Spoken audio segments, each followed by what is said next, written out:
সেদিন ছিল আমার সাধের অনুষ্ঠান, তাই আমাদের মধ্যে যেরকম রিচুয়ালস রয়েছে, যেরকম নিয়মকানুন রয়েছে পুরোহিত মশাইকে দিয়ে, তো সেই নিয়মকানুনটাই এখানে চলছে। আর আমি খুব সুন্দর করে একটু পার্লার থেকে সেজে নিয়েছি, কারণ খুব ইচ্ছে করছিল যে এই দিনটা আমার জন্য, সব মেয়েদের জন্য স্পেশাল হয় ঠিকই, বাট আমি আরেকটু স্পেশাল করবো, একটু সুন্দর করে সাজবো গুজবো। তাই বরকে অনেক মানিয়ে গুনিয়ে তারপরে রাজি করিয়েছি একটু পার্লার থেকে সাজবো বলে।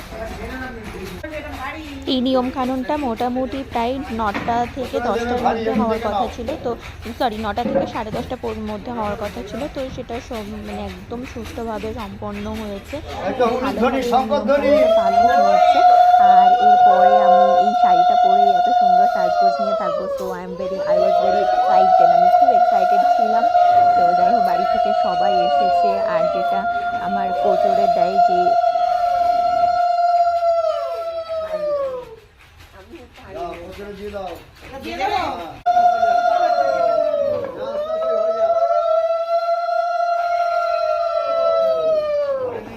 জায়গাটা কোথায় সেটা দেখলে